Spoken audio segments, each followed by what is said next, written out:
Halo teman-teman, perkenalkan nama saya Adrianus Silibayan. Di sini saya akan memberikan sedikit pembahasan tentang materi osilasi dan gelombang. Yang pertama, osilasi. Osilasi atau getaran adalah gerak bolak-balik di sekitar posisi setimbang. Gerak osilasi adalah gerak menuju ke titik kesetimbangan. Berikut contoh-contoh osilasi yang terjadi di sekitar kita. Yang pertama, getaran daun atau cabang pohon akibat angin. Yang kedua, gerak dawai atau senar gitar. Yang ketiga, gerak pegas yang digantungi beban. Yang keempat, gerak dawai piano konvensional.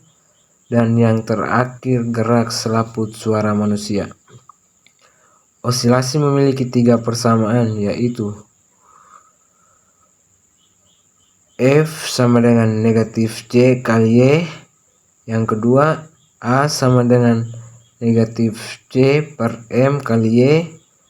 Yang ketiga, F sama dengan 1 per T. Keterangan dari persamaan tersebut yaitu di mana Y adalah simpangan benda dari posisi setimbang, F adalah gaya yang menarik kembali benda ke posisi setimbang, C adalah sebuah konstanta, A adalah percepatan, M adalah massa benda, dan T adalah waktu. Jumlah osilasi per satuan waktu disebut frekuensi. Satuan frekuensi adalah osilasi per detik atau 1 per sekon dan diberi nama Hertz atau Hz. Untuk frekuensi yang besar, satuan frekuensi sering disingkat menggunakan singkatan baku seperti KHz atau kilohertz sama dengan 1000 Hz, MHz atau megahertz sama dengan 1 juta Hz, dan GHz atau gigahertz sama dengan 1 miliar Hz. Berikut adalah contoh soal dari osilasi. Contoh soal yang pertama, sebuah stasiun radio FM bekerja pada frekuensi 100 MHz. Berapakah periode osilasi muatan listrik di antena yang memancarkan gelombang radio tersebut? Jawab. Diketahui frekuensi gelombang radio F sama dengan 100 MHz. Jika dialihkan ke dalam kilohertz jadi 1 juta Hz.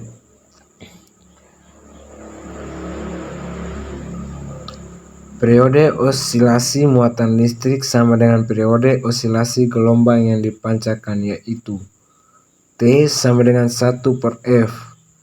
Jadi T sama dengan 1 per 1 juta. Jadi hasilnya adalah 10 pangkat negatif 8 sekon.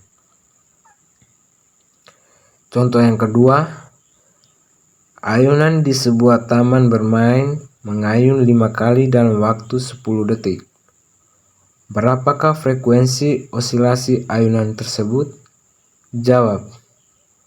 Yang pertama, periode osilasi ayunan, yaitu T sama dengan waktu total ayunan per jumlah ayunan. Jadi T sama dengan 10 per 5, jadi hasilnya adalah 2 sekon. Yang kedua, frekuensi osilasi ayunan, yaitu F sama dengan 1 per T. Jadi F sama dengan 1 per 2, jadi hasilnya adalah 0,5 Hz.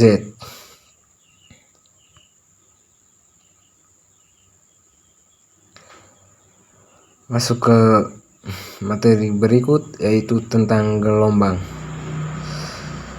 Gelombang sendiri adalah suatu getaran yang merambat. Dalam perambatannya, gelombang membawa energi.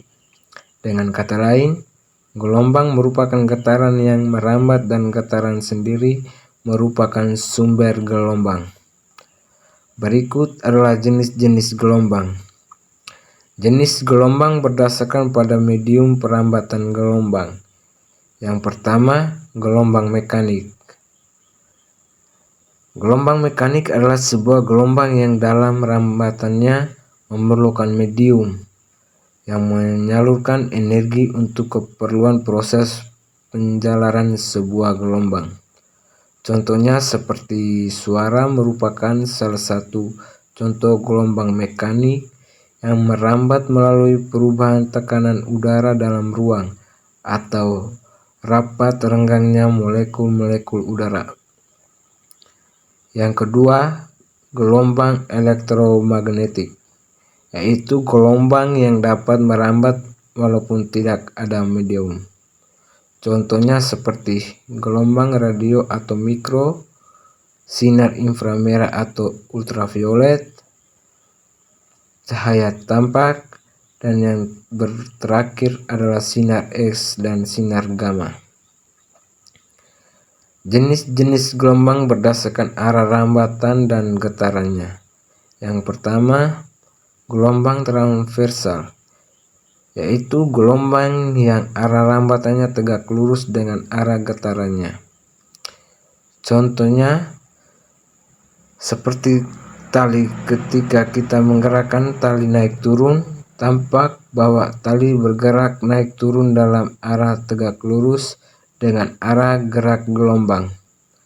Yang kedua, gelombang longitudinal, yaitu gelombang yang arah rambatannya sejajar dengan arah getarannya.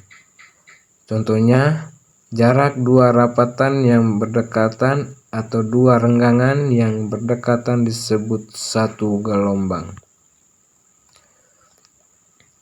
Berikut adalah gejala gelombang. Yang pertama, pemantulan. Pada peristiwa pemantulan, gelombang akan berlaku hukum pemantulan gelombang, yaitu sudut pantulan sama dengan sudut datang. Yang kedua, pembiasan adalah pembelokan arah muka gelombang ketika masuk dari satu medium ke medium lainnya. Yang ketiga, interferensi adalah perpaduan atau superposisi gelombang ketika dua gelombang atau lebih tiba di tempat yang sama pada saat yang sama. Yang keempat, difraksi adalah peristiwa pembelokan gelombang ketika melewati celah sempit atau penghalang.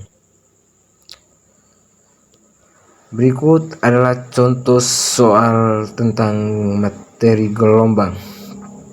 Contoh soal yang pertama, sebuah gelombang merambat melalui tali sepanjang 2 meter dengan kecepatan 20 meter per sekon. Frekuensi gelombang tersebut yakni 10 Hz.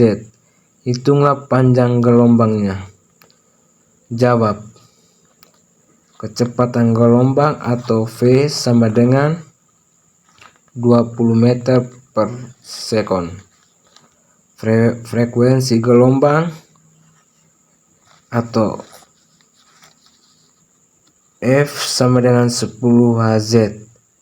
Ditanya di sini adalah panjang gelombang atau lambda. Rumusnya adalah lambda sama dengan V per F. Jadi lambda sama dengan 20 M per S per 10 Hz. Jadi lambda sama dengan 2 meter. Jadi panjang gelombang tersebut adalah 2 meter. Contoh soal yang kedua, berapakah frekuensi serta periode dari gelombang bunyi apabila diketahui cepat rambat adalah 600 meter per sekon dan panjang gelombangnya 30 meter? Pembahasan. Diketahui nilai lambda sama dengan 30 meter dan F sama dengan 600 meter per sekon. Maka jika dimasukkan dalam rumus untuk memperhitungkan frekuensi, F sama dengan lambda kali F, atau F sama dengan V per lambda, jadi sama dengan 600 meter per sekon per 30 meter sama dengan 20 Hz. Jika dimasukkan dalam rumus untuk memperhitungkan periode, V sama dengan lambda per T atau T sama dengan lambda per F, jadi sama dengan 30 meter per 600 M per S, jadi sama dengan 1 per 20 sekon. Jadi nilai frekuensi 20 Hz dan periode 1 per 20 sekon. Sekian sedikit pembahasan dari saya. Terima kasih dan mohon maaf apabila tidak terlalu baik. Terima kasih.